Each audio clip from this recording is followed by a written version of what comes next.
time to get geeked up. I guess that could kind of get us into all the movies that are coming out this fall. Starting with the much anticipated, the movie Liam and I can't stop talking about. Dying to go out and see it. It might be the first time we actually hit up the theaters and see this thing live, but War with Grandpa is coming. And I haven't been this excited for a movie since Bill and Ted's Face the Music. And I guess, by the way, we did tease in our summer preview special that, like, come the fall special, we give our official Bill and Ted's review, if you remember. So I guess I'm here to say I'm giving it a big stone cold hell yeah. Hell yeah! For Bill and Ted's Face the Music. Obviously kind of in love with Ted's daughter. Is Ted Alex Winter, or is that Keanu? Alex Winter's daughter, kind of a dream girl scenario. But other than that, definitely a Bill and Ted's excellent joyride through the past, present, and future. So... That's right. And I will also give it an Arnold, same thing. Stick around. I'm liking this one. I'm going to stick around, all right? Yeah! Stick around. It's And I guess on the same note, if you want me to give you my early review of if you want me to give my early review of War with Grandpa, I think you know where I'm going with this one. A couple of hell yeah. please. But, it just seems like one of those movies that De Niro's making, because I guess he's the grandpa at War, not to be confused with his movie Bad Grandpa. Yeah, no, it's De Niro, like, co-starring with an 8-year-old in this fucking movie. Yeah. It's one of those. Also, Uma Thurman and Rob Riggle are in it also. It's definitely one of those movies De Niro's using to, like, finance his production company. Yeah, the Tribeca Film Festival is putting a major hurt on the... Or at least to launder money. But we'll get into it, but I guess we do have another De Niro comedy classic coming up. But that one looks pretty good, though, actually. What do you mean? Get Shorty for Seniors? I don't know. Yeah, it is very Get Shorty, actually, now that you mentioned it. Yeah. But the two movies coming out after War with Grandpa... Because we are doing this in chronological order, just to point out. Correct. We already covered the Trial of Chicago 7 and the Borat movie, both coming out on Netflix and Amazon Prime. After that, another streaming service, which kind of sucks. Might do the 7-day trial for this one. But On the Rocks comes out on October 23rd on Apple TV. And this is the... Interesting. This is a 7-day trial territory for this one for sure, I'd say. It's the Sofia Coppola-directed Bill Murray movie. So, of course, they did Lost in Translation together. Yeah, I was going to say, Epic came up before. And I would want to watch it, and I would definitely get the 7-day trial for Apple TV for no other reason, too, than to also watch that fucking Beastie Boys documentary that's on there. Yeah, that's right. We can finally watch it. We've been talking about that one on the show for fucking 2 years. Yeah. So watch that, and On the Rocks on October 23rd. Other than that, Rashida Jones is his co-star in that, playing his daughter. He's playing like a kind of older playboy, But Bill Murray's still must-see kind of territory, especially working with Sofia Coppola. And this one definitely looks real good. But still, Bill Murray's still a fan fave of the Geeked Up boys. So he falls into that legacy. If he's got a big project like this coming out, we'll check it out to see what he's got going. Absolutely, for sure. There's also, speaking of movies earlier that we were talking about that nobody asked for the sequel or prequel for, but on October 28th, right in time for Halloween, will be the sequel to the 1996 film The Craft, starring Neve Campbell and Fairuza Balk. There's a new group of witches now in 2020. It's Craft Legacy. Wow. Talk about, 20 years. They talk about one of those 24 years later. Yeah. From like the Full House, from the Full House series category, but 20 years after a movie that everybody. Yeah, exactly. From the Dumb and Dumber category. But 20 years, at least Dumb and Dumber was like a classic, comedy classic. 20 years after a movie that fucking nobody cared about. But well, I think in the 90s, man, that was in the horror boom of the 90s. And this sure, is it was- like a very horror genre kind of thing to throw out like a sequel or an Well, unwanted. it was very 90s gothy, like the girls were witches, you know what I mean? It was definitely like, I think the show Charmed came off the heels of this movie. Okay, I see. No, I remember you're right. It was So- definitely like a big enough movie in the 90s. But Yeah, I guess Bobby Boucher's- from the same story, actually, this one I don't think has ever went away. But there's as well a new Chucky coming out this year. But have you seen this one though? It's not. No. It's like not Chucky 18. This one, he's matured, I guess, as he gets older. Because this one, it's just called Charles. And the movie poster is just like a little fucking Chucky standing there. But so we've got yet another Chucky coming out for this just in time for Halloween. Oh man, now what is this? A sequel to the movies? The prequels is. I mean, I'm assuming he's, like I said, maturing. He's like finally aging. He's getting older. By this point, he's perhaps he's in his early 30s, trying to find a wife. He's trying to really settle down. Not even that, the original Chucky was the doc from Deadwood, so he's getting old now. There comes a point in your life where you got to stop going by Chucky and you start going by Charles. You know what I mean? Yeah, exactly. Fucking A 60-year-old guy man going reaches by- an age where Yeah.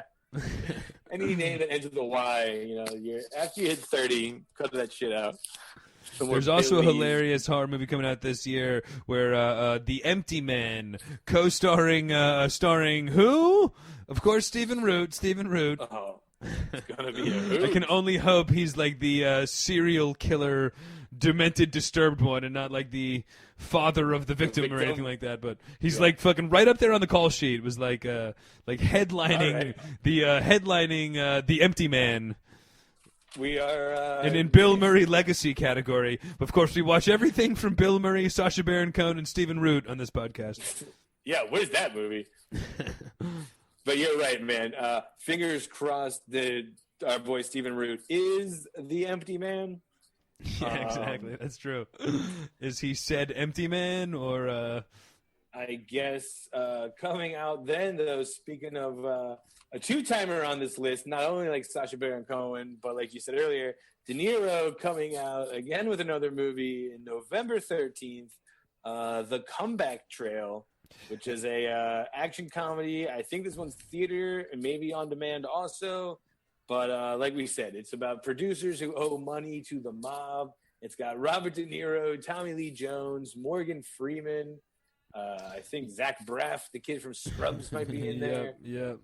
But yeah, I mean, I said before it looks good, and I can, 90% chance I'm going to fucking live those words down, and I'm going to regret that. I'm going to regret ever saying this one looks good. But, you know what I mean? They're playing, age-appropriate guys where De Niro's, playing an old gangster, you know what I mean? Morgan Freeman's playing an old gangster. But, and you're right, it does have, a little bit of, a producers or, a Get Shorty kind of thing where they're setting up Tommy Lee Jones as an actor, and they're gonna try to kill him for insurance money. So it's a whole wacky scam like that going on. So I'm sure there'll be a comedy of errors and hijinks will ensue.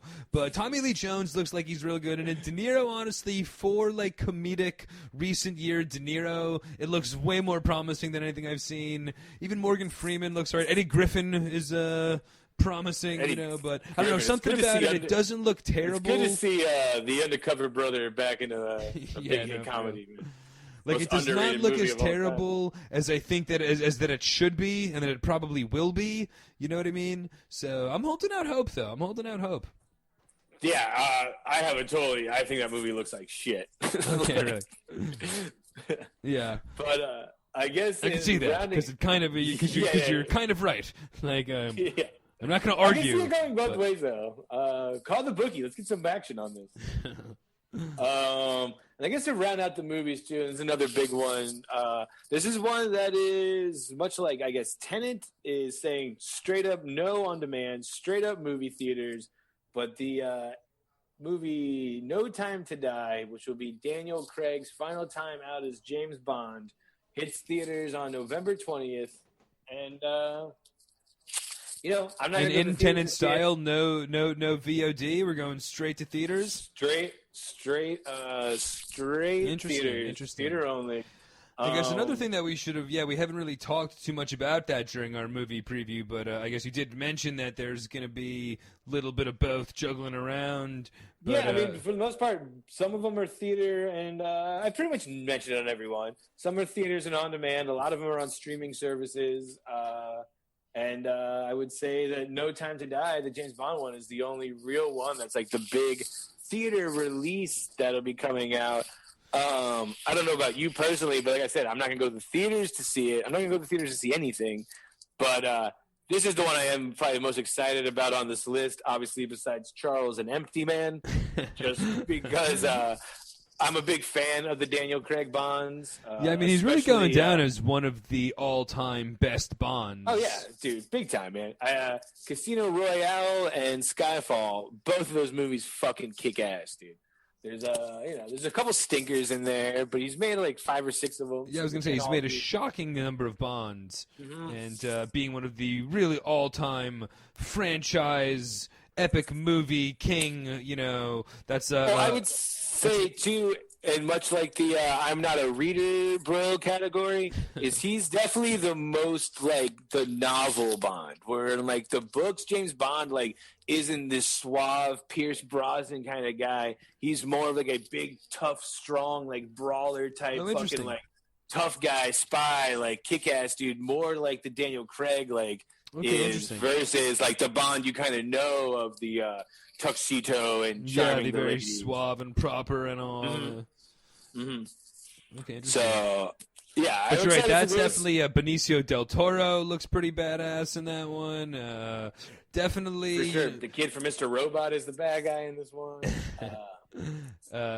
Definitely looks really good. And like you said, will under normal circumstances, I think would have been a huge deal. The fact that it was the last of the franchise and he's been such a popular Bond. You know what I mean? If it wasn't Corona time, I would definitely go see this one in the theaters, man. For sure, and it would be one of I think like the biggest movies of the year. You know what I mean? If it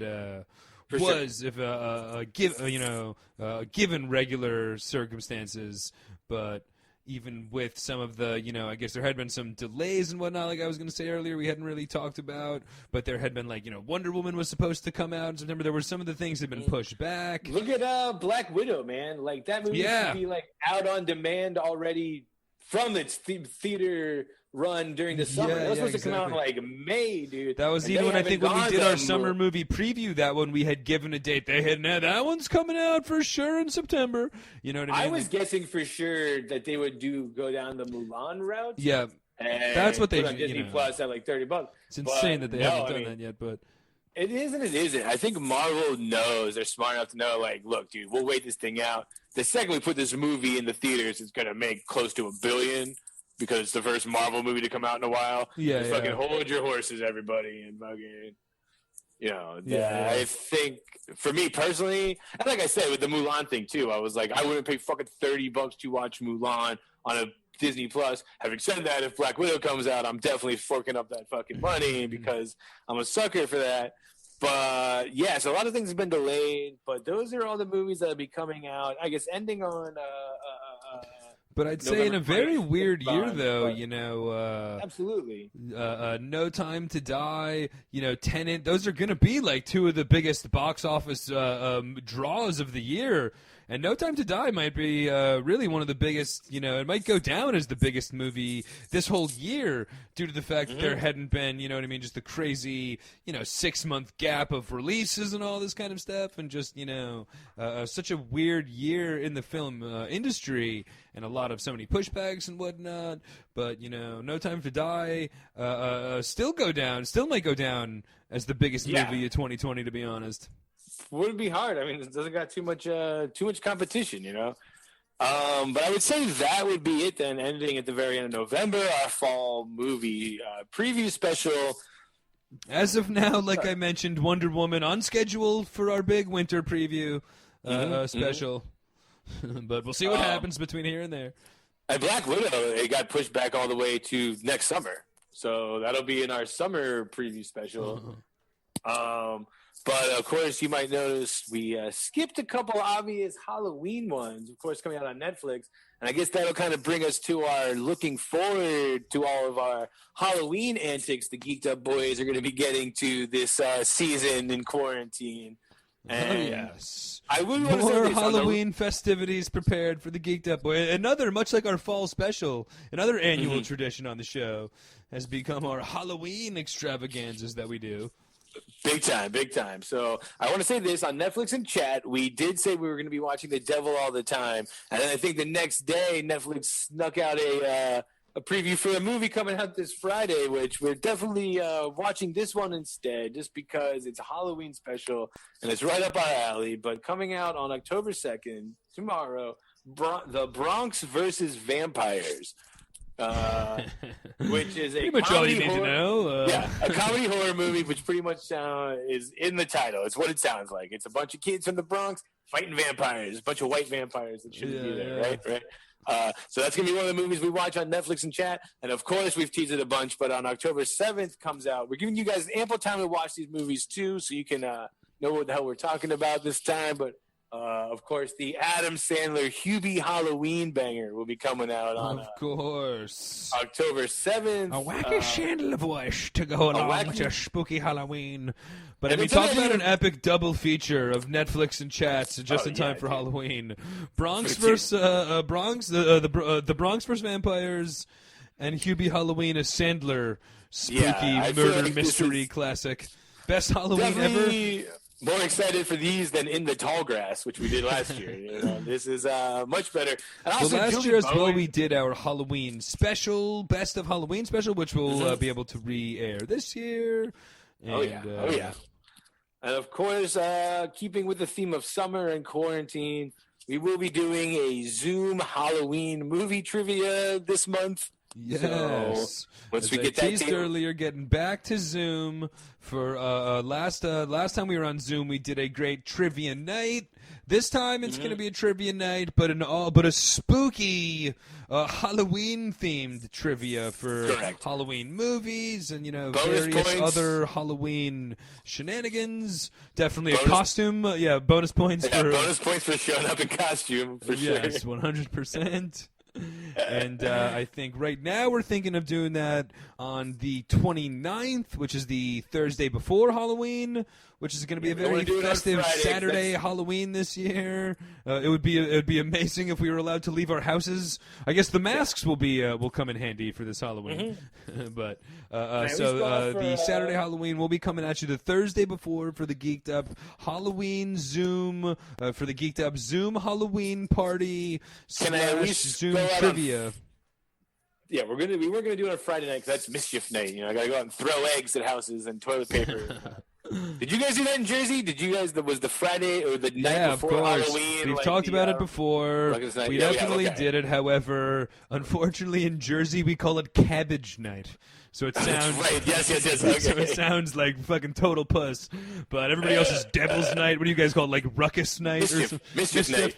All right, that's Ruckus good. Night Way is better than much Cabbage better, dude. Night. Yeah. Cabbage night. I want to look up. I'm actually gonna deep dive into that and look up what the origin of that has to be. What Cabbage night. Probably just because they would go like squash the cabbage patches in Jersey. Like, hee hee hee, we ruined your cabbage, fucker. It's like. Very funny. And Detroit, they're fucking burning the buildings down and shit like that. Like, Ooh, baby, it's time to get geeked up.